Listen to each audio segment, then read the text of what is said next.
12, del 1 al 2. Y seguimos con nuestra hermosa serie de Cristología. Y hermanos, mi anhelo con toda esa serie es que el autor de tu salvación siga creciendo y creciendo en tu entendimiento, de tal manera que Jesucristo deje de ser el personaje de las películas de Mel Gibson, ¿no? Que Jesucristo deje de ser el personaje de ese Cristo crucificado que lo tiene la religión católica. Que Jesucristo empieza a tener la verdadera esencia y sustancia que la Biblia lo describe. Porque para mucha gente Jesucristo sigue siendo el niño del pesebre, ¿no? El 24 de diciembre, y se les olvida que ya creció, ¿no?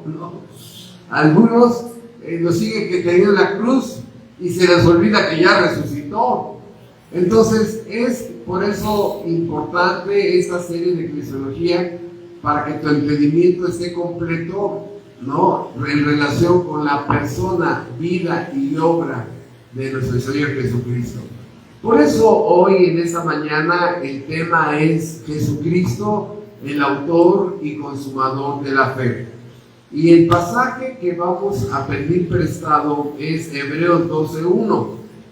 Dice Hebreos 12:1: por tanto, nosotros también, teniendo en derredor nuestro tan grande nube de testigos, despojémonos de todo peso y del pecado que nos asedia, y corramos con paciencia en la carrera que tenemos por delante, puesto los ojos en Jesús, el autor y consumador de la fe, el cual por el gozo puesto delante de él sufrió la cruz, menospreciando el oprobio, y se sentó a la diestra del trono de Dios.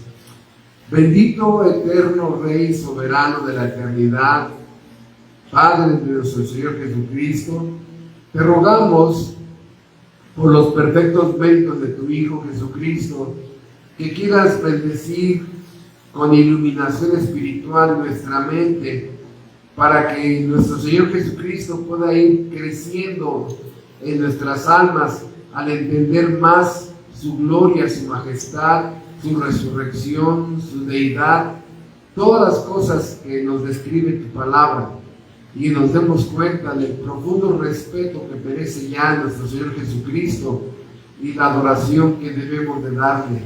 Te pedimos que hoy podamos entender por qué Jesucristo es el autor y el consumador de la fe. Danos, Padre, tu bendición para comprender esta gran verdad. Te lo pedimos en su nombre. Amén. Bien, este tema es demasiado amplio. Les digo eso porque van a decir, tan poquito dijo. Es que es un pastelote que se lo quiere comer uno solo, ¿no? Y vamos a dividirlo simplemente en número uno, hablar, número uno, de la fe salvadora. Número dos, la fe falsa, y ya lo hemos visto mucho en otros sermones. Y tres, la ilustración de la fe a través del pasaje de Hebreos 11, porque hay muchos héroes de la fe allí que están descritos, que son importantes conocerlos. Hermanos, la Biblia habla de dos clases de fe: la fe que viene de Dios, que Dios derrama en el alma humana, que lo capacita a creer a ese Dios que está sentado en un trono eterno, soberano, autoexistente, autosuficiente, etcétera, etcétera. ¿Por qué? ¿Por qué Dios tiene que darle una fe nueva al creyente que se llama la fe salvadora? Porque tu fe con la que tú naciste y mi fe con la que yo nací no pasa del techo. Y creemos en las pirámides, en los ovnis, en los fantasmas, en los duendes, creemos en el chupacabras, creemos en tantas cosas, entre comillas, crees en Dios, pero también crees que te puedes cargar de la energía arriba de una pirámide, crees en el horóscopo, crees, hermanos, en tantas cosas. Es una fe que cree en cualquier cosa, pero cuando tú le describes al Dios verdadero, dices, no es cierto, no crees, no es posible, porque necesitas la fe salvadora. Entonces, esto es importante porque muchas personas que van a iglesias han creído en un falso Dios, que no es el de la Biblia, e inclusive en iglesias evangélicas. Les han presentado a un Dios chiquito, manipulable, pequeño, sobornable, chantajeable, que parece más hombre que Dios. Creen en ese Dios milagrero, porque solamente están para hacer milagros. Creen en ese Dios que tú, si te flagelas más en Semana Diabla o en Semana Santa, como le llaman, si te flagelas más, vas a tener más bendiciones. Que si te vas sufriendo en una larga peregrinación, como que en ese momento te dice Dios, ya, hijo, ya, ¿qué es lo que quieres? Ya no te flageles tanto, te voy a conceder tus peticiones. O sea, un Dios que lo mueves a través del dolor, lo chantajeas, etcétera, etcétera, ¿no? Ese no es el de la Biblia. Inclusive en algunos grupos evangélicos, el Dios que se predica no es el de la Biblia. ¿Por qué? Porque la fe que se espera de esas personas es la fe natural. La fe natural no cree en el Dios verdadero hasta que Dios no derrama esa fe nueva en el creyente. El creyente no puede creer en Dios. Lo vamos a ver ahorita. Estoy simplemente haciendo un bosquejo porque en el pasado, hace varios años, hicimos una serie de la fe salvadora. Fueron como 18 sermones. 18 sermones. Y algunos arminianos han dicho, oigan, pero ¿por qué complican tanto esto de la fe? Nada más digan a la gente que crea y ya. No. Por eso vamos a mencionar 10 clases de fe falsa que no sirven para creer en el Dios de la Biblia, en Jesucristo y en la misma Biblia. Estas 10 clases de fe falsas no sirven para que tú crezcas en el conocimiento de la palabra de Dios. Por eso la Biblia sí le dedica mucho tiempo a enseñarnos con palitos y bolitas la naturaleza de la fe salvadora. Entonces, vamos rápidamente para ir entendiendo ese principio de la fe salvadora en contraste con la fe falsa. Número 1, dice Hebreos, si no me alcanzan, apunten nada más el texto porque voy a ir un poquito rápido. Dice de Efesios 2:8, dice, por gracia sois salvos por medio de la fe, y esto no de vosotros, pues es don de Dios, no por obras, para que nadie se gloríe. Entonces, aquí empezamos con el primer principio. Repito otra vez, Efesios 2:8, porque por gracia son salvos por medio de la fe, y esto no de vosotros, pues es don de Dios, no por obras, para que nadie se gloríe. Número 1, de este lado vamos a poner, número 1 es un don de Dios.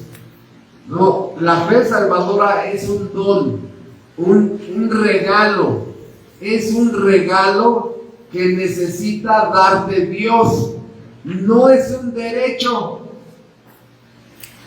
No te puedes decir, Señor, ¿qué esperas para darme la fe salvadora? No, vamos a ver ahorita que Dios da esa fe solamente a cierta clase de personas.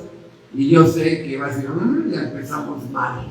Bueno, déjame terminar, por favor, porque vean ustedes en Primera de Pedro, capítulo 1, Primera de Pedro, capítulo 1, y me voy rápido aquí porque la esencia es más amplia y nada más quiero hacer una recopilación de estos textos.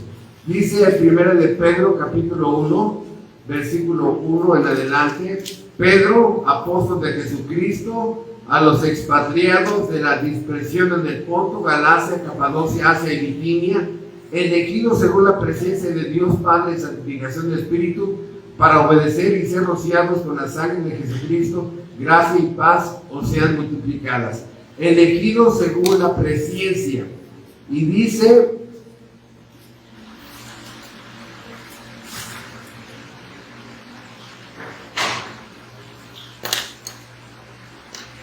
vamos al libro de Tito.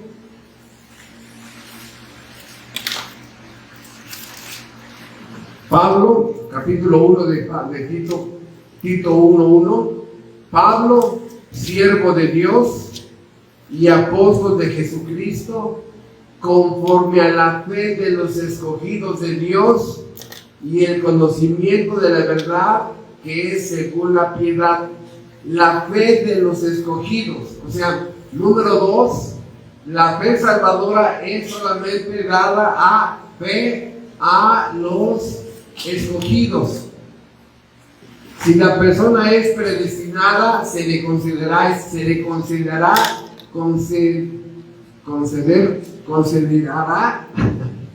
me trabó la lengua. Se le va a conceder esa fe si es predestinado. Si no, no.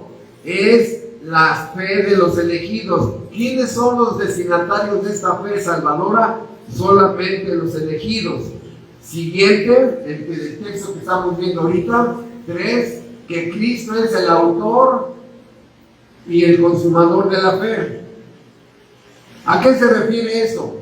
Vamos a ver ahorita algunos versículos donde es el Espíritu Santo el que la aplica en tu alma.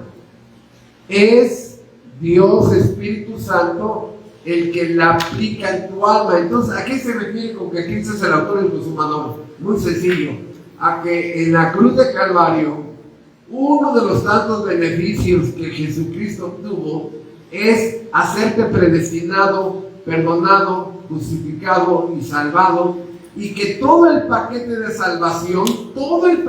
salvación, y que incluye la fe y el arrepentimiento, te fuera concedido. En ese sentido, Cristo es el autor y el consumador. Déjenles pongo el ejemplo que siempre pongo, hasta ese momento no he encontrado otro mejor ejemplo, es el de José Alfredo Jiménez. José Alfredo Jiménez es el autor de la canción del Rey, pero sigo siendo ya en esa canción, ¿no? José Alfredo Jiménez es el autor y el que la consumó como un éxito. Él la hizo y él la aplicó. Bueno, Cristo es el autor de la fe salvadora. Él la compró en la cruz de Calvario para todos los predestinados y la aplicó dándosela al Espíritu Santo para que fuera otorgada a tu alma. Cristo es el autor y el consumador de la fe.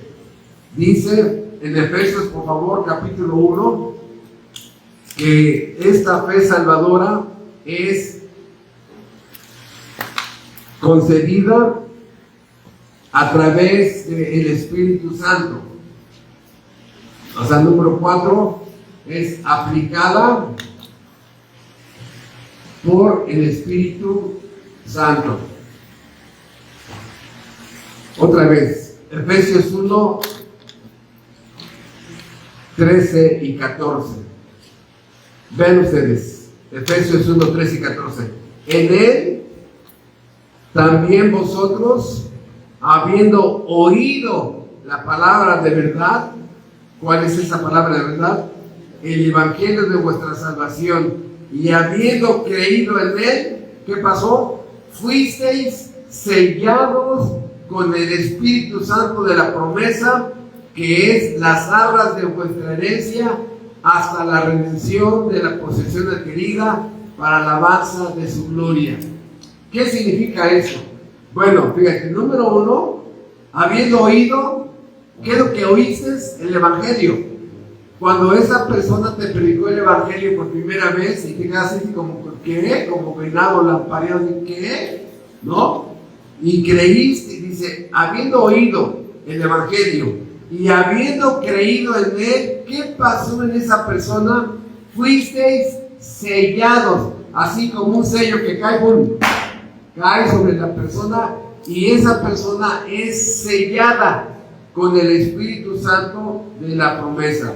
Y dice aquí que ese sello es las arras.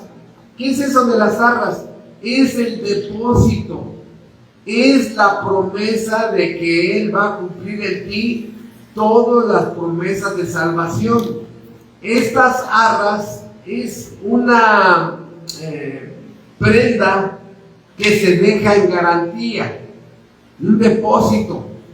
O sea, el que Dios te selle con el Espíritu Santo es: aquí te dejo el depósito. Este Espíritu Santo soy yo, y Él te va a enseñar, te va a redarguir, te va a dar fuerza para muchas cosas.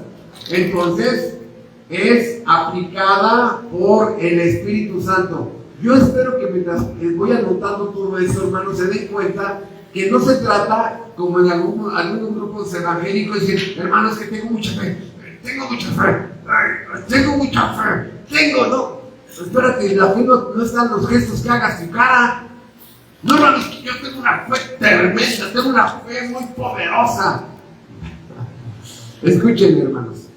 Cada creyente tiene la misma fe que el apóstol Pablo.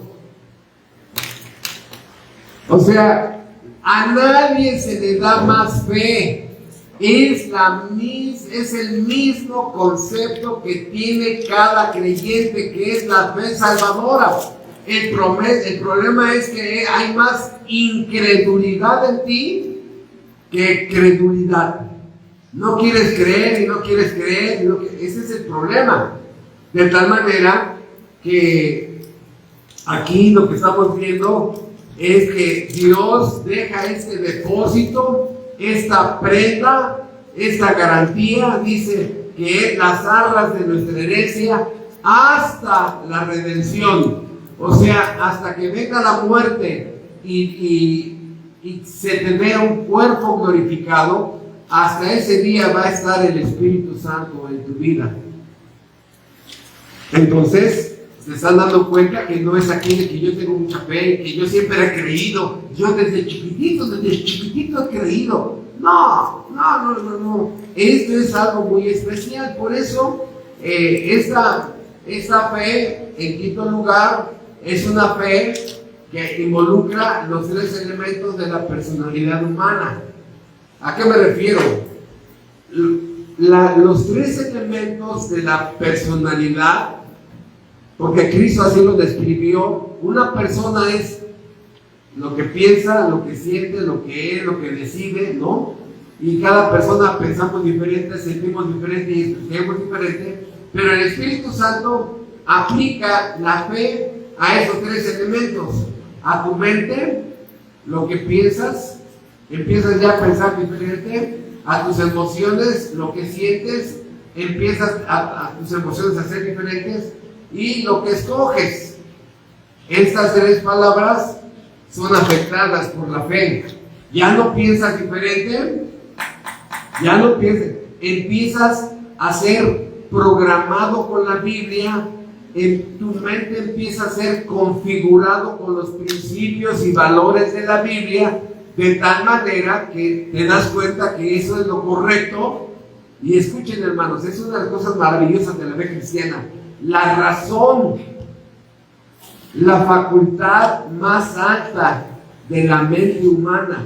La razón, dices, es que tienes razón. Lees un versículo y dices, es que tienes razón. Lees un capítulo y dices, es que tienes razón.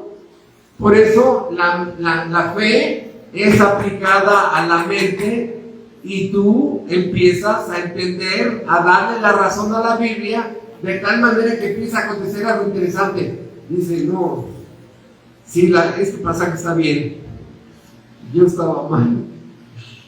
Y sigue leyendo y dice, no, es que tiene razón ese pasaje. Entonces también en esa área yo estaba mal.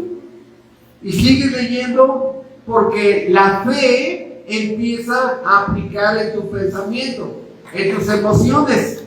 Te fascinaba el pecado. No sabías vivir sin pecado. Necesitabas el pecado. Y ahora que empiezas a entender y otra vez la razón te es de vuelta, dices, ¿cómo yo hice eso? ¿Qué asco me doy? Pero qué basura de persona era.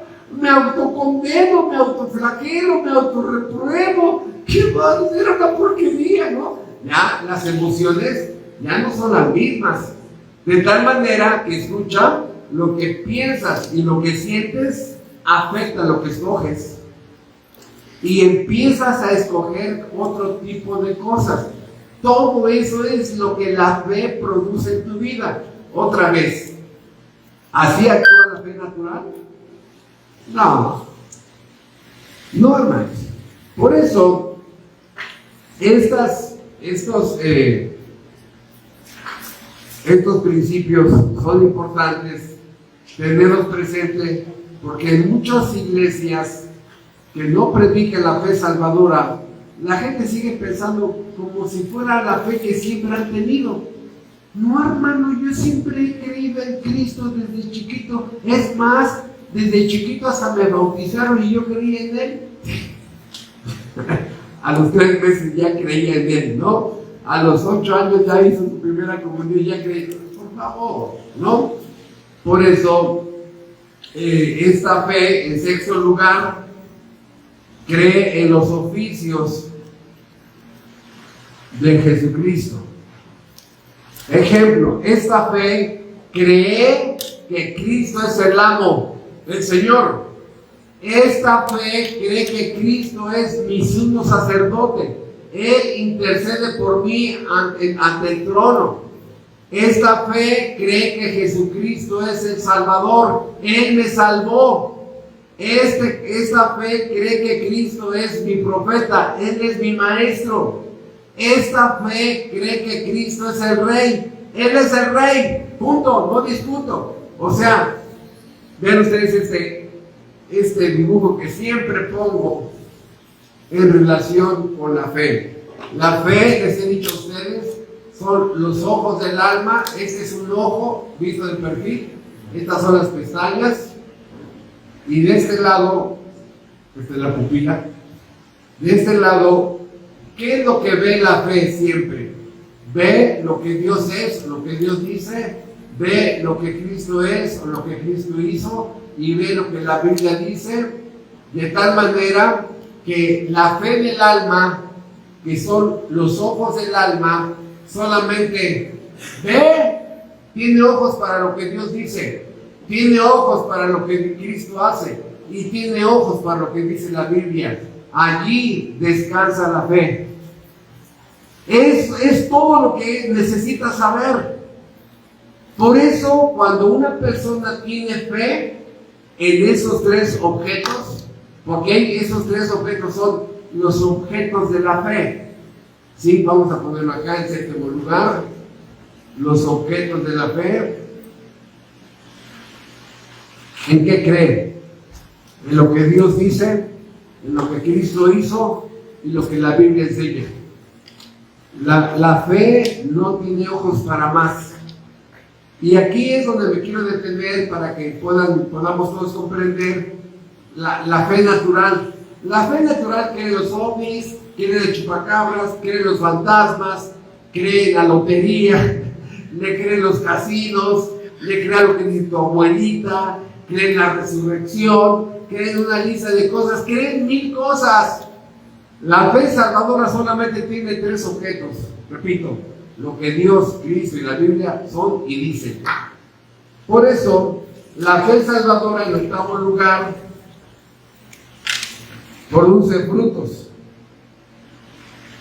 Frutos. Obediencia. Ahorita lo vamos a ver con los héroes de la fe. No existe la fe pasiva, hermanos. No existe la fe pasiva. Hace muchos años estuvimos evangelizando a a muchas personas aquí en Irapuato y les delegué a los hermanos ir a llevarles material calvinista a muchos pastores arminianos aquí de Irapuato. Y me acuerdo mucho de un hombre que era pastor de una iglesia, así se autonombraba él, y tenía su tienda de abarrotes. Y él estaba ahí sentado así en su tienda, así reposando, ¿no? Y se la abordó y dice: yo ya soy cristiano, tengo como 40 años de cristiano. Oh, no, yo aquí he estado haciendo muchísimas cosas. Y cuando se le preguntó que cuándo había sido la última actividad que había realizado, dice: hace como 20 años, 25 más o menos, dice. Pero así hay muchas personas que se autodeclaran cristianas y nunca mueven un dedo en el reino de Dios.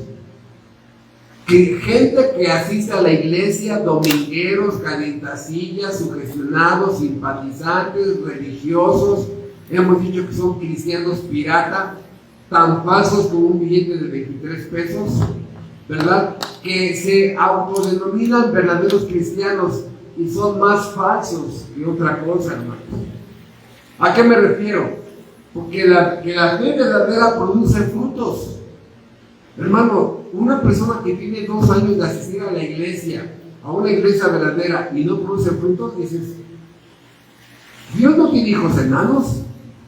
Los creyentes en la vida son productivos, eficientes, fructíferos. No hay un cristiano pasivo que se está rascando la barriga como este señor que tenía 15 años de no hacer nada. No, hermano. O sea, ¿de dónde saco eso? La Biblia dice: ¿tienes fe? Sí. Dice Santiago: muéstrame tus obras. A ver, si ahorita el Señor te llama y te dice: ¿tienes fe? Sí. Muéstrame tu fe por tus obras. La fe produce obras. En la religión popular tienes que hacer obras para que te den fe. No, esa es una fórmula incorrecta. Cuando Dios te da esta fe, la fe salvadora, solita produce obras. Temor de Dios, devoción a Dios, crecimiento en la fe, crecimiento bíblico, crecimiento en el perdón, crecimiento en amor a Dios, crecimiento en amor al prójimo, crecimiento, ya empiezas a amar a tu suegra, imagínate, empiezas a amar a tu suegro, empiezas a amar a tus cuñados, empiezas a amar a gente imposible. ¿Qué? Sí, frutos del verdadero nacimiento nuevo.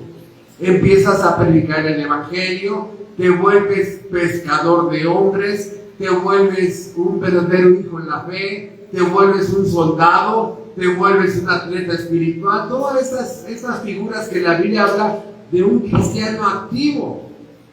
Pero si nada más todo tu cristianismo es sentarte en una iglesia cada domingo, de verdad estás bien engañado.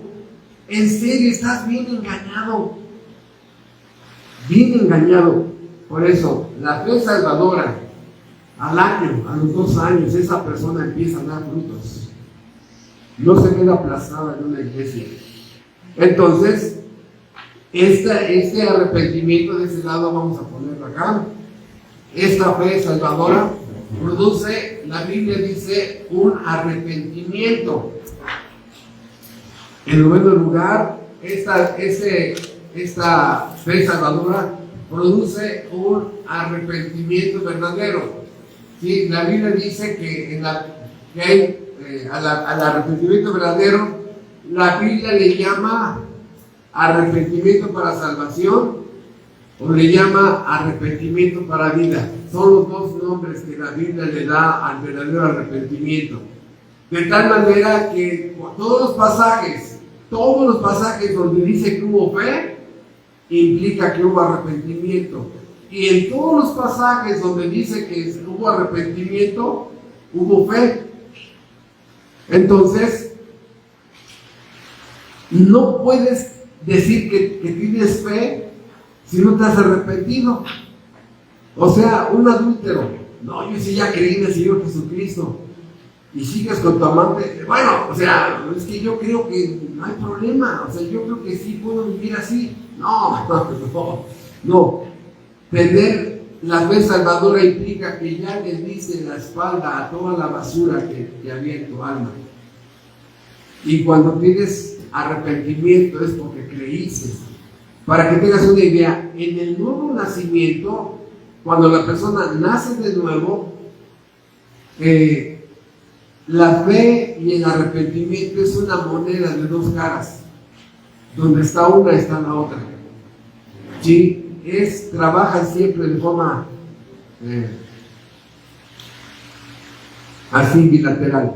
Entonces, ponemos acá en 10º lugar, la fe salvadora no es pasiva. No es pasiva. Por eso, revisa tu vida y tu fe. Dice Hebreos, dice Santiago, ¿tienes fe? Sí, muéstrame tus obras. Los miembros de esta iglesia, pregúntenles hoy al final cuáles son tus obras. Pregúntenles cuáles son sus obras. Porque si tienen tiempo en la membresía y no tienen obras que den evidencia de su fe está muerta. Entonces, siguiente, 11, la fe salvadora es suficiente para salvar. ¿A qué me refiero? La fe salvadora es concedida a una persona cuando le están predicando el evangelio, ¿no? Pones atención, más o menos dura unas 2 horas que te estén explicando el evangelio y tú escuchas, número 1, hay un Dios ofendido, y dices, sí. Número 2, lo ofendiste violando su ley. Sí. ¿Cómo Dios solucionó este problema? Que Cristo le pagó a la justicia la deuda que tú tenías con la justicia. Y dices, oh. Y ahora, suplícale a Dios en 4º lugar que te dé la fe salvadora y el arrepentimiento para ti. Los 4 puntos del evangelio. ¿A qué me refiero? Que cuando la persona es predestinada, Dios le derrama la fe salvadora para que cree. ¿Para qué? Para que crea estas 4 cosas. Que hay un Dios ofendido, toda tu vida lo has ofendido, que ¿cómo lo ofendiste? Escupiendo todos sus mandamientos, pero que Cristo vino a resolver el desastre que habías hecho en tu vida. Y en 4º lugar, te concede la fe salvadora y el arrepentimiento para vida, para que empieces una vida nueva. Entonces, esa es la capacidad que tiene la fe para que creas a Dios, para que vengas a la salvación. A partir de allí, la fe salvadora tiene que seguir creciendo, y dice en 2 de Pedro, capítulo 1, a tu fe añadir, ¿sí? Y ahí hay 7 cosas que Pedro te dice que le tienes que añadir. Pero hermanos, la fe salvadora no te va a ayudar a entender el Apocalipsis, no, te va a ayudar a entender el Evangelio. La fe salvadora no te va a ayudar a entender todo el libro de Romanos, no, te va a ayudar a entender el Evangelio. La fe salvadora no te va a ayudar a entender todo el Antiguo Testamento, no, te va a ayudar a entender el Evangelio. Pero el Evangelio es lo que necesitas para que seas perdonado, salvado, adoptado a la familia de fe, y a partir de allí ya empiezas esa fe a crecer. Entonces, la fe salvadora es suficiente para que seas perdonado y salvado. Por eso, hermanos, vamos a parar aquí, porque les comentaba que fueron 18 sermones. Ahora, Esto a diferencia con la fe falsa. La fe falsa. Cristo es el autor de esta fe salvadora. Entonces, antes de entrar a la fe falsa, vean ustedes, ¿la fe salvadora se parece a la fe natural? No. La fe salvadora se parece a esa fe que cree en chile, mole, pozole. No. La fe salvadora se parece a esa fe que cree en las pirámides, en los ovnis, en el chupacabras, en los fantasmas, en los duendes. No. La fe salvadora, sus tres objetos son eternos. Sus tres objetos son eternos. Cree todo lo que Dios es y todo lo que dice. Cree todo lo que Cristo es y todo lo que hizo. Y cree en la Biblia, en todo lo que enseña. Cree. Por eso, a nivel de la fe verdadera es el instrumento que tú necesitas para ser salvado. Si Dios no te da esa fe, no llegarás a la salvación. Tú dirás, a ver, aquí me quedo, me acuesto en mi hamaca, ¿no? Y espero que Dios me dé esa fe. No, búscala, ruégale, implórale que te la dé. Cuando y alguien dice, ¿pero para qué? Y si no me la quiere dar, búscala, ruégale, suplícale que te la dé. O sea, si una persona le ruega a Dios, dame esa fe, ayúdame a creer, ayúdame a vencer mi incredulidad. No, hermanos, esa persona hay una gran esperanza de salvación. Pero allí jugando billar, dice, ¿qué pasó? ¿No has ido a la iglesia? Es que no me ha dado Dios esa fe salvadora. Y sigues jugando tu billar, ¿no? No, hermanos. Por eso es importante ver que una persona asiste a la iglesia y dice que yo quisiera tener la fe de ustedes. ¿Cómo le hago para tener la fe de ustedes? Yo quiero creer como ustedes creen, ¿no? Bueno, ya hay un gran avance. Desea y posiblemente está en un proceso de conversión. Pero si sale de esa puerta así, ahí dice otro sermón. Qué chocante este hombre. Qué chocante el pastor, ¿no? No, está muy lejos de la salvación. Entonces, repito, vamos a ver la fe falsa. Número 1, la fe falsa es la fe natural. La fe natural. Crees en tu papá, crees en tu partido político, crees en los candidatos de tu partido político, crees en el gobierno, crees en el chupacabras, crees en los fantasmas, en los ovnis, crees en cualquier cosa, ¿no? Eso no es la fe salvadora. Número 2, dice Santiago que hay una fe que se llama la fe de los demonios. ¿Sí? Dice Santiago, los demonios también creen y tiemblan. E inclusive los demonios tienen más fe. No salvadora, no es fe salvadora. Tienen más fe natural que muchos que van a la iglesia. ¿Por qué? Porque ellos sí creen en Dios. Sí, ellos lo conocen. Ellos estuvieron cerca de Dios, pero decidieron ser demonios. Entonces, ¿a qué se refiere con la fe de los demonios? Que tú dices cuando vas a la iglesia, no, hermano, yo sí creo en Dios, pero sales por la puerta y es un demonio más.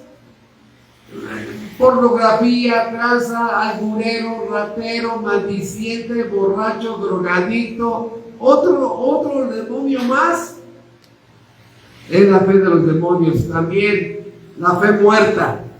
La fe muerta es la que decíamos ahorita. Tú dices que tienes fe, sí, amén, hermano, amén, tengo mucha fe. ¿Ok? Muéstrame las obras que tu fe ha producido. Ni un dedo mueves, ni un dedo mueves. Tu casa nunca se ha vuelto un centro de estudios bíblicos. Nunca has regalado una Biblia. Nunca has regalado una Biblia. Hermano, la economía, a ver, en un año no puedes comprarte una Biblia, en un año, para que cuando tu vecina ya tenga interés, ya tienes una Biblia para regalarle a tu vecina. Cada creyente verdadero que en su casa tiene por lo menos 3 o 5 Biblias, para que en el momento que se ofrezca, tú le das una Biblia a esa persona. Pero no, o sea, no pierdas. Sí, repito, una mente pasiva. Hay que arriar a la persona. Órale, hermana, vaya a los estudios bíblicos. Órale, hermana, vaya a la oración. Órale, usha, nuevas, hermana. No. A mí muchas veces me ha consultado qué tan difícil es pastorear a las ovejas. Y la verdad, hermanos, es fácil pastorear a los verdaderos creyentes. ¿Saben por qué? Porque no me obedecen a mí, obedecen a su Señor. Lo único que yo hago es recordarles su responsabilidad que tienen con Dios el Padre. Es todo. Es lo que hago, nada más recordarles. Pero a los que tienen una fe falsa, órale, hermana, ya no empate. Órale, hermano, ya ponte a estudiar la Biblia. Órale, hermano, ya ten más consagración. A todos aquellos que hay que estarlos arreando, hermanos, hay una gran posibilidad que sean falsos. ¿Sí? ¿Saben a quiénes sí se les impulsa? A los que tienen 1 año, 2 años de asistir a la iglesia. Bueno, les vamos mostrando el caminito, ¿no? Ok, mientras van entendiendo, pero hay gente que tiene 3, 5 años y hay que arrearlos. No. Por eso la fe muerta. La siguiente, la fe de los milagros. La fe de los milagros es una fe que dice Cristo que mucha gente lo buscaba porque esperaban ver los milagros que él hacía. ¿Cómo le llamo yo a la fe de los milagros? Le llamo una fe morbosa. Morbo. Oye, ¿qué dice Jesucristo? ¿Dónde está? ¿Dónde? Es que anda predicando ahí en la calle. Déjame voy. ¿Quieres oír la palabra de Dios? No, es que dice que resucita a los muertos. Yo quiero ver cómo resucita a los muertos. Morbosos.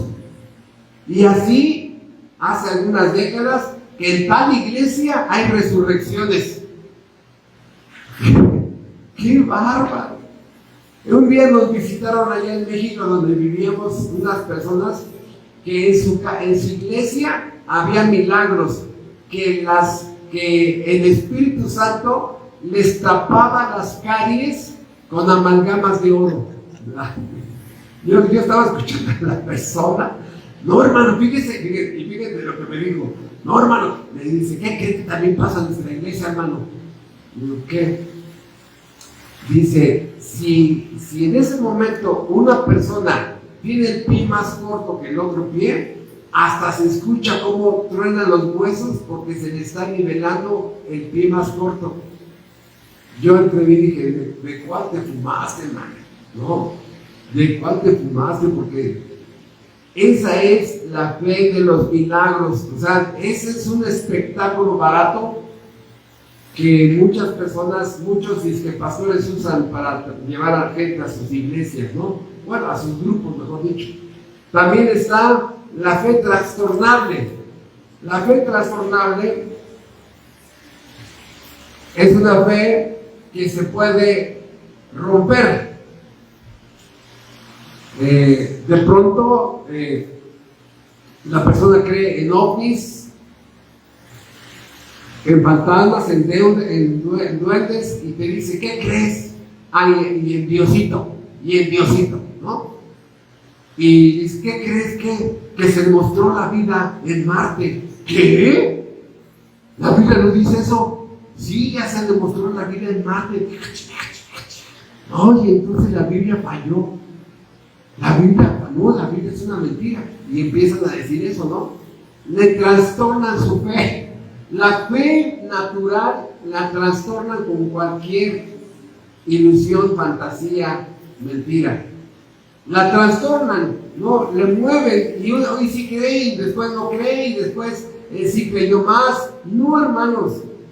¿Por qué no es trastornable la fe salvadora? Vean ustedes, el día que Dios cambie el día que Cristo cambie y el día que la vida cambie, se puede transformar la fe salvadora, pero como son objetos inamovibles, inmutables, eternos, nunca van a cambiar. Por eso mismo, la fe descansa en objetos eternos y permanentes. Pero la fe natural, pues cualquier mentira te la crees. Siguiente, la fe temporal de la fe falsa. Dice en la parábola del sembrador que algunos creen por un tiempo. Este tipo de personas, hermanos, asisten a la iglesia y con una pasión que entran a la iglesia: hermano, capacíteme, deme estudios bíblicos, quiero llenar la iglesia con 300 convertidos, quiero ir a predicar a las calles, quiero predicar a los jardines, quiero tener Biblias porque quiero ir a Pato para Cristo. Uno dice: oh, bien. A los 3 meses deja la iglesia, se va de borracho, de drogadicto. ¿Qué pasó? Así le llama la Biblia, fe temporal. Dice: estos creen por un tiempo. Por un tiempo. Por un tiempo. Está la fe denominacional. ¿A qué se refiere eso? Hace muchos años platicamos con un pastor presbiteriano y me decía: mira, Humberto, yo soy presbiteriano de hueso colorado. Está bien, ¿no? Cree más en su denominación que en Dios, la Biblia o Cristo. No, hermano, nadie puede ocupar el lugar de Cristo, de Dios o de la Biblia. Pues yo soy adorador de Cristo de hueso colorado. No, nosotros no defendemos una denominación. ¿Sí? También vamos a ver aquí la fe en la fe. La fe en la fe. Hace muchos años que fui a visitar a la Alianza Pastoral Arminiana para invitarlos al Instituto Calvinista que dimos aquí gratis. Y me empecé a juntar con ellos para que cada lunes que se juntan, llevarles la invitación. Fui como un mes. Y ese día les llegaron a la Alianza Pastoral unos pastores. Hermanos, les traemos una oferta muy grande, decían esos visitantes. Y los pastores también dijeron: ¿qué oferta, no? Traemos en venta un coche. Con 10 pesos de gasolina llega a Querétaro. ¿Qué?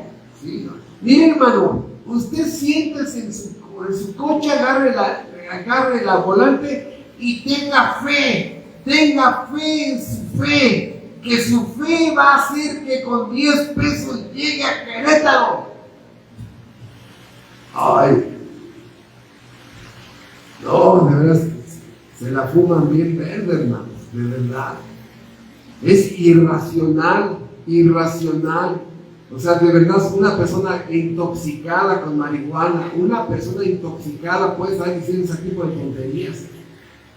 Por eso se llama fe en la fe. Aquí hay más, hermanos, pero aquí le paro. ¿Sí? ¿La fe verdadera, la fe salvadora, se parece a estas clases de fe falsas? No, hermanos. Por eso, ahora vamos al ejemplo que nos da Hebreos. Hebreos capítulo 12, por favor, así regresamos a Hebreos 12 y vean el texto de esta mañana. Dice, versículo 1, por tanto, Hebreos 12:1, por tanto, nosotros también, teniendo en derredor nuestro tan grande número de testigos, despojémonos de todo peso y del pecado que nos asedia y corramos con paciencia la carrera que tenemos por delante, puesto los ojos en Jesús, el autor y consumador de la fe. ¿Sí? Puesto los ojos en Jesús, el autor y consumador de la fe.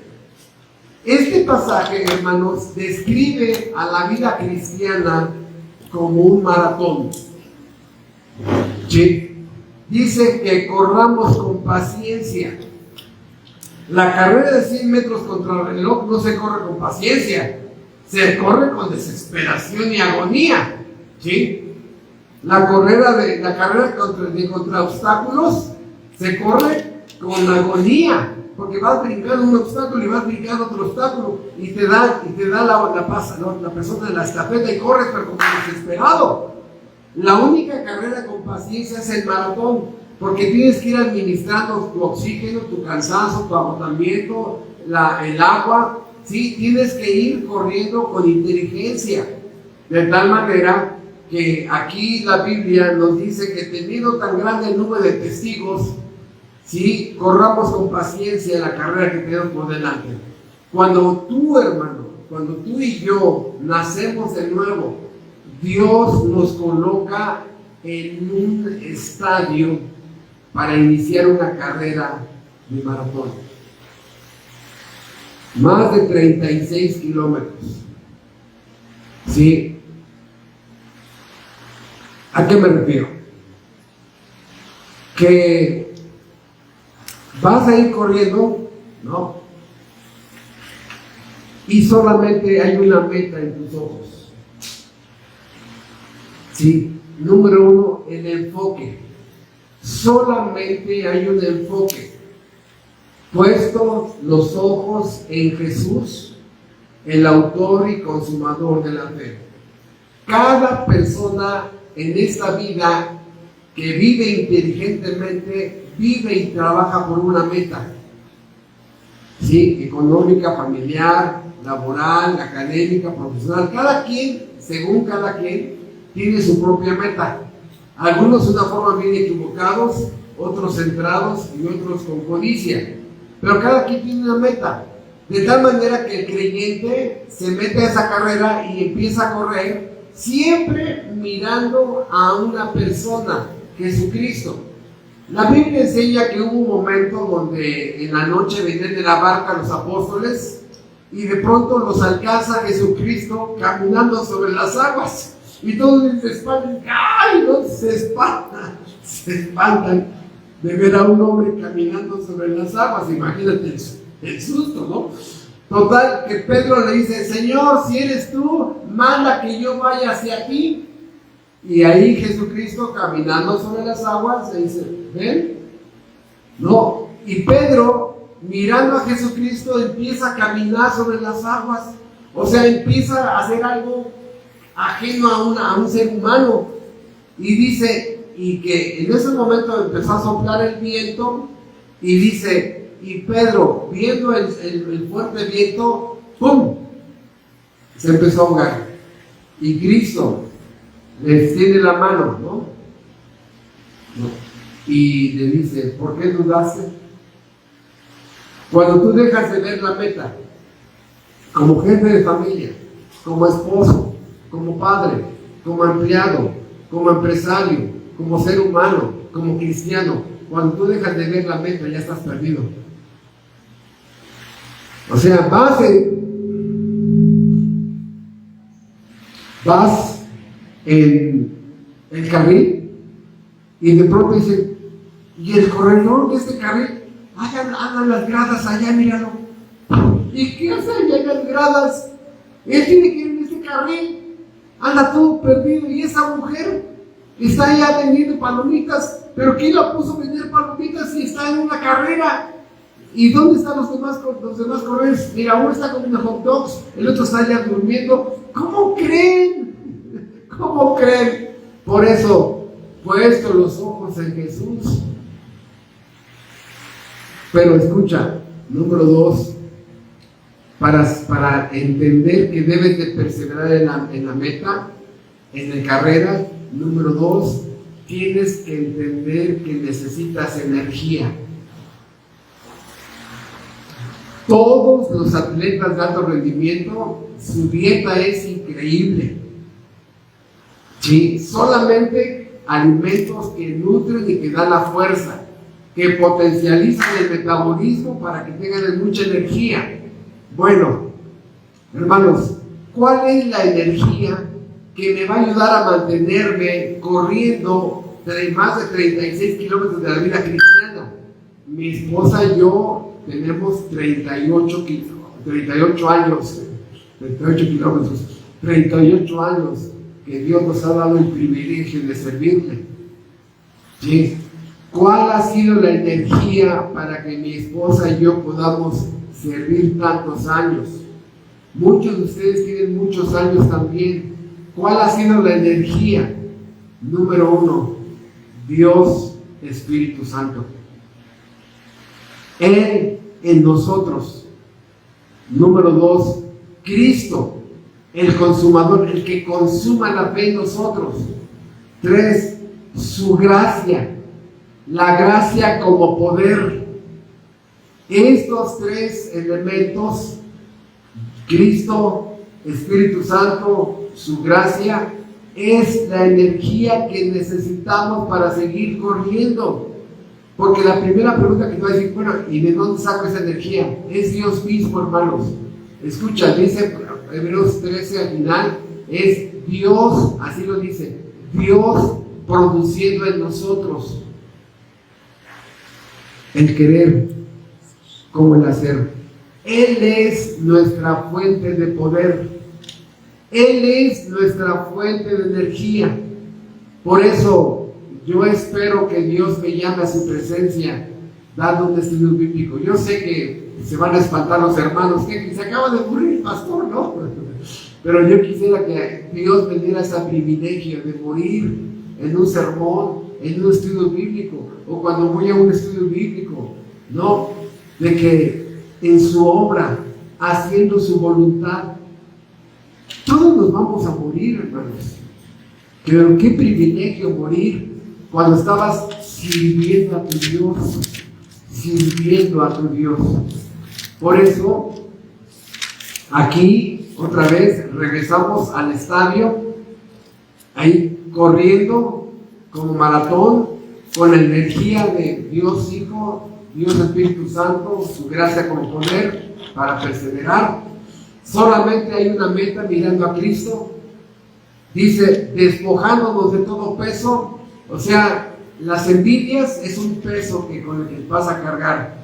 El mundo, la pornografía, el robo, la fornicación, o sea, son cosas que van a pesar en tu conciencia, que vas a ir casi caminando en lugar de ir corriendo. Y hermanos, todos los verdaderos cristianos de esa iglesia, cada quien va en un carril. Algunos más rápido, algunos más lentos, algunos ya están ahí tirados ahí, ya con la lengua por fuera. Hermanos, cada uno tiene que aprender la vida cristiana para continuar hasta el fin. Por eso, no sé cuántos de ustedes tengan ese video. Ahora que lo busque, yo lo voy a subir al grupo de WhatsApp de la iglesia, en la que la carrera no se va a terminar hasta que llegue el último corredor. Hubo unas olimpiadas donde los maratonistas, así como que van como, ¿cómo se llama esa disciplina? No recuerdo, pero van ahí marchando, caminata, ¿no? Y ya entran al estadio, ya que está una puerta principal, entran al estadio para dar la última vuelta al estadio para recibir la coronación.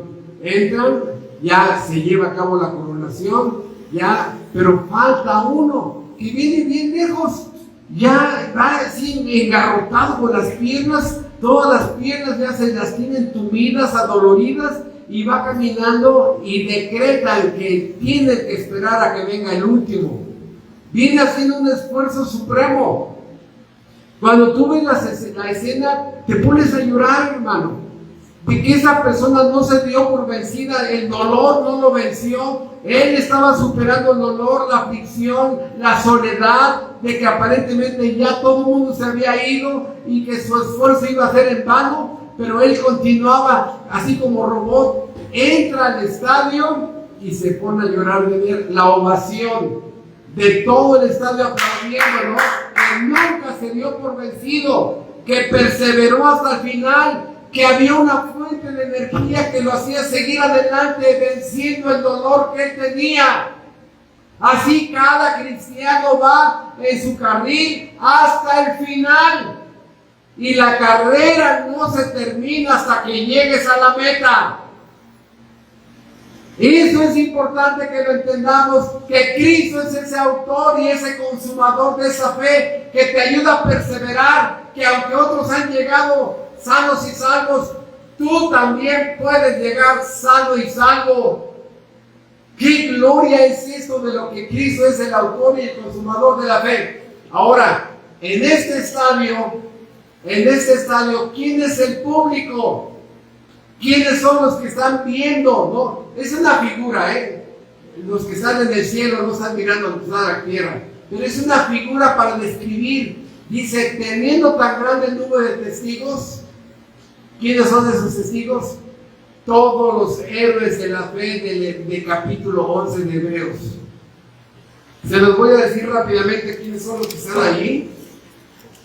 ¿Sí?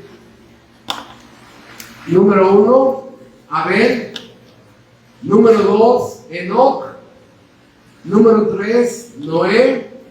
Después Abraham. Después Sara. Después Jacob es mencionado en el libro de Hebreos. Después José en el capítulo 11. Después Moisés. Después Josué. Después Rahab. El número 12, Gedeón. Número 13, Barak. Número 14, Sansón. Número 15, Jefté. Número 16, David. Número 17, Samuel. 17 héroes de la fe que ya habían corrido ese maratón, ya habían llegado. ¿En qué consiste llegar a la meta? En terminar bien la carrera, hermanos. Escúchense. Este comentario que voy a hacer, yo espero que tenga mucho significado para ustedes.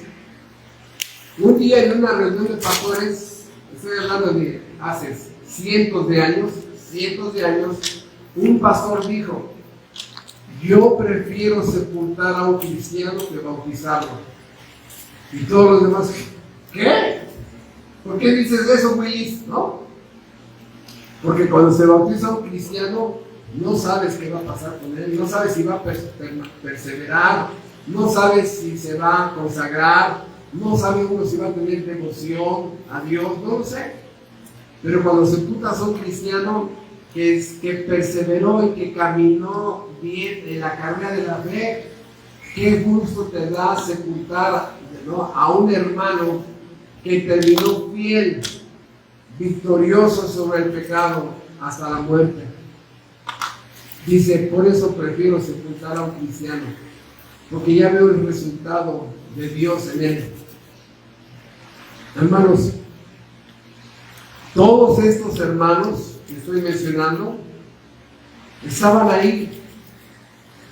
Y cuando tú llegues ahí a ese ya roto, medio roto, con los pies paralizados, haciendo un mega esfuerzo, ellos están allí. Ya terminaron la carrera.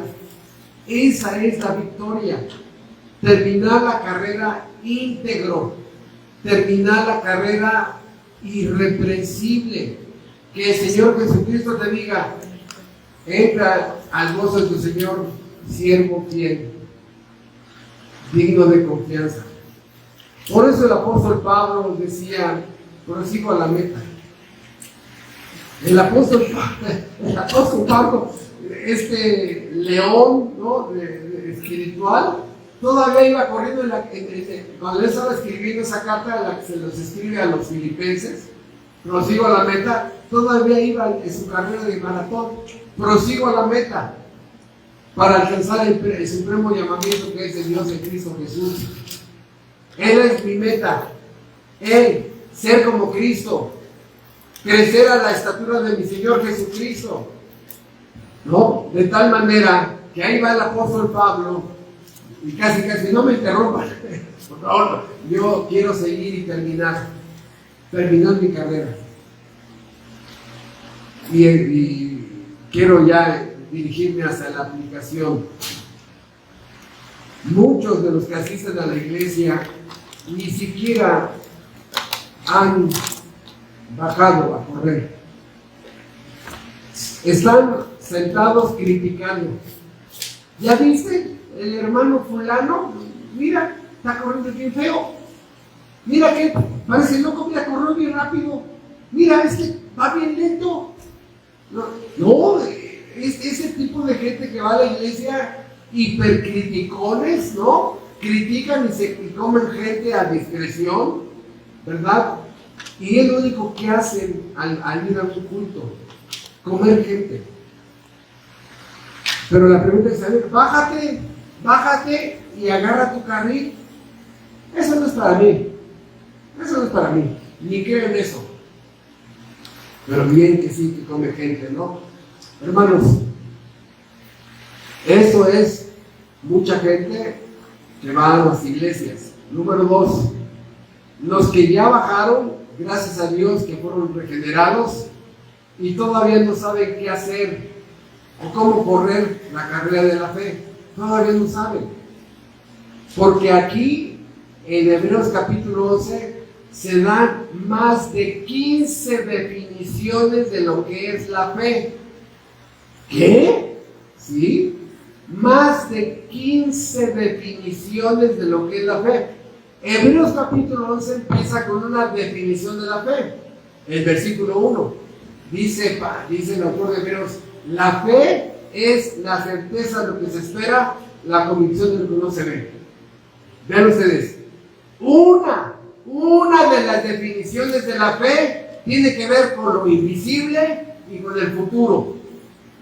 La fe es la certeza de lo que se espera, el futuro, y la convicción de lo que no se ve. ¿Has visto a Dios? No, pero creo en Él. ¿Lo has tocado? No, pero creo en Él. Yo tengo una convicción de que hay una persona que hizo todo el universo, que es todopoderoso. ¿Pero ya lo tocaste? No. ¿Ya habló contigo? Bueno, por la Biblia. No, pero ya audiblemente. No necesita hacerlo con su palabra. De tal manera que la fe, dice otra vez, la fe es la certeza de lo que se espera, la convicción de lo que no se ve. Tiene que ver con el futuro y con lo invisible, la fe, ¿no? Bueno, pero después nos da 15 ilustraciones y definiciones de cómo trabaja esa fe.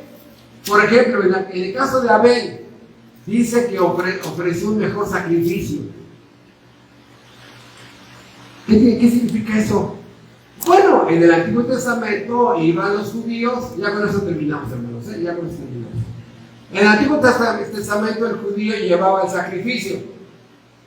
Ahora dice Romanos 12, 1 y 2, presenta tu cuerpo al sacrificio vivo.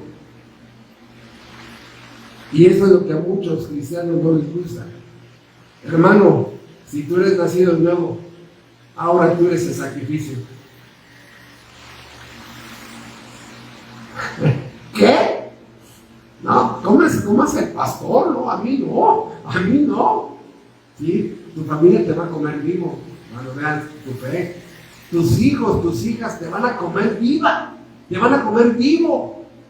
En el trabajo te van a comer vivo cuando te vean dando gracias a Dios, cuando te vean con una Biblia. El mundo no perdona. Dice que es un excelente sacrificio. En el caso de Enoc, dice que caminó con Dios. Caminar con Dios, peripateo, es la misma definición de normar mi conducta de acuerdo a. Normar mi conducta de acuerdo a. Dice el dicho que el que con lobo se junta, a aullar se enseña. Si Enoc caminó con Dios o Dios caminó con Enoc. ¿Por qué? Porque en la época de Enoc era igual que ahora, una depravación terrible. Y cualquier persona que se identifica con el Dios de la Biblia, con el Jesucristo de la Biblia y con la Biblia misma, el mundo te va a vomitar, te va a comer vivo. Y a Enoc no le importó: yo me identifico con los valores, principios y la realeza y la dignidad de Cristo, y con Él voy a caminar. Y eso hace que tengan un rechazo terrible. La fe hace que camines con Dios. La fe hace que tú seas un mejor sacrificio. Noé, ahí hay otra definición hermosa. El que tiene la fe salvadora es igual que Noé. Trabaja para la salvación de su familia. O sea, Noé dejó todo para empezar a construir una arca. Noé le creyó a Dios. Iba a venir un diluvio universal. Y si no trabajo en construir el arca, mis hijos y mi familia van a morir. Yo me pongo a trabajar en la salvación de mi familia. Ese es el corazón de la fe salvadora. La persona empieza a orar, número uno, por su esposo. Padre, salva a mi esposo, y ahí se te salen las lágrimas. Oh Dios, salva a mi esposa. Padre bendito, salva a mis hijos. Y ahí estás intercediendo, suplicando, rogando, implorando que la salvación venga a tu familia, que no venga un diluvio sobre ellos. La fe salvadora te pone a trabajar para Dios en la salvación. Siguiente, Sara. Abraham. Dice que Abraham salió sin saber a dónde iba. Imagínense Abraham, ¿no? Cuando agarra toda su mudanza y los vecinos, vecino, ¿a dónde va? Se volvió a Abraham. No sé. ¿Qué? No sé, Dios me dijo que saliera de uno de los caldeos, él me iba a ir mostrando el camino. ¿Está bien, vecino? Sí, yo le hago caso a Dios. Dios me va a ir dirigiendo paso por paso, etapa por etapa, camino por camino. Está bueno, ¿no? Y así siguió. Y dice muchas cosas, pero vemos que Abraham obedeció cuando tenía argumentos para decir que no. ¿Sabían ustedes que Noé tenía argumentos para no creerle a Dios? Noé tenía argumentos así: no te creo. A ver, número uno, ¿qué es diluvio? ¿Qué es diluvio, Dios? Nunca había llovido en la tierra en esa época. La tierra era regada por una nube, así como cuando tienen las nubes, esa brisa que moja la tierra, las plantas, que da una gran humedad. Así estaba la tierra en esa época, una gran nube. ¿De dónde cree que salió todo el agua que cayó en el diluvio? Bueno, estaba en la atmósfera, y esa agua evaporada, esa agua de vapor, se compactó en el diluvio y se convirtió en las cataratas de nubes que conocemos, que se convirtió en un diluvio. Entonces, número uno, ¿qué es diluvio? Número dos, ¿qué es lluvia? ¿Qué es eso? Nunca ha llovido. Número tres, estaba más de 200 kilómetros la playa más cercana. Más de 200 kilómetros. Número 3, ¿qué es un arca? ¿Qué es un barco? Siguiente. Construir un barco, un arca donde entren animales. O sea, hermanos, hasta el Queen Mary en Inglaterra, que se hizo siglos y siglos después, se construyó, gracias a la tecnología, un barco más grande que el arca de Noé. ¿Con qué tecnología hizo este hombre esa arca? Con la tecnología de Dios. ¿Sí? Siguiente, ¿quién lo va a manejar? Siguiente, ¿dónde está el timón? O sea, lo que quiero decir, hermanos, había argumento para decir a Dios: no, ¿cómo crees? No, yo no sé qué es eso. Yo no te puedo creer que va a haber una lluvia si nunca ha llovido. Eso no existe. La fe no discute, hermanos. La fe, por eso esas esposas que, ¿por qué el hombre tiene que gobernar? ¿Por qué el hombre tiene que tener liderazgo? ¿Por qué? Sí, sigue discutiendo. Gracias a Dios Noé no discutió. Abraham tampoco discutió. Sara, Dios le dice, vas a tener un hijo el año entrante. ¿Qué? ¿Se imaginan una ancianita embarazada? Una ancianita embarazada. ¿Qué? Eso nunca se ha visto. Exactamente. Es las cosas sobrenaturales del Dios de la Biblia. Pero así puedo ir uno por uno y cada personaje te va a dar una definición nueva de la fe salvadora. Y quiero terminar simplemente con Moisés. Dice Hebreos 11 que por la fe Moisés rehusó llamarse hijo de la hija de Faraón. O sea, Moisés renunció al apellido Richelieu, Pompidou, que podría decir yo soy hijo de don Ricardo Mucha Plata, soy Ricky Ricón, porque era el príncipe de Egipto. Dice, no, prefiero ser maltratado con el pueblo de Dios. ¿Qué? ¿Estás loco? ¿Estás renunciando a todas estas comodidades? Che. Dice también que prefirió eso que gozar de los deleites temporales del pecado. Hermanos, ahí están. ¿Cuánto dura el placer sexual de un adulterio? Minutos. Y después una terrible consecuencia: divorcios, abandonos, separaciones, el hijo crece sin padre, la hija crece sin madre, y prácticamente crece sin padre porque la mamá tiene que trabajar, el papá tiene que dejarlos. O sea, es un desamparo. ¿Por qué? Porque no escogieron inteligentemente. A lo que quiero decir es que él dijo, no, ¿va a haber deleite en el pecado? Sí, pero no. Después las consecuencias son terribles. Un minuto de placer por 50 años de sufrimiento, qué pésimo negocio, ¿no? Pero bueno, también dice que se sostuvo como viendo al invisible. ¿Qué era lo que mantenía firme a Moisés? Sus ojos puestos en Jesús, el autor y consumador de la fe. Se sostuvo como viendo al invisible. Celebró la Pascua, cruzó el Mar Rojo. ¿Se imaginan cuando él ve cómo de pronto el poder de Dios abre el Mar Rojo? Ese es el Dios de mi fe. Ese es el Dios que mi fe cree. Por eso, hermanos, no terminaría. Cristo es el autor y consumador de esa fe. Pregunta, ya para terminar: ¿tienes pretexto para no estar activo en la vida cristiana? No. ¿Sabes por qué no estás activo en la vida cristiana? Porque aún estás en tus delitos y tus pecados.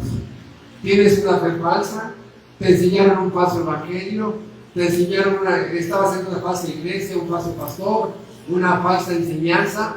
Hermanos, eso no produce el cristianismo verdadero. Por eso es importante entender que la fe salvadora, repito, estamos aquí en el pizarrón. Número 1, es un don de Dios. Número 2, es dada a los escogidos. Número 3, Cristo es el autor y consumador. Número 4, es aplicada por el Espíritu Santo. Número 5, afecta positivamente lo que piensas. Ya no sigues pensando igual. Lo que sientes, empiezas a aborrecer el mal. Afecta también lo que escoges. Empiezas por primera vez a escoger lo bueno, lo correcto, lo recto. También te hace creer en los oficios de Cristo. Quieres a Cristo como Salvador, como sacerdote, como Señor, como Rey. Y los objetos de la fe, ahí están Dios, Cristo y la Biblia. Y das fruto. ¿Sí? También acá, la fe verdadera produce arrepentimiento, no es pasiva y siempre es suficiente para salvar. No se parece en nada a la fe natural, en nada. ¿Tienes esa fe, hermano? Si te tiene que estar arreando, de verdad, considera que después de 3, 4 años, arrearte significa que posiblemente nunca la tuviste. Arrepiéntete.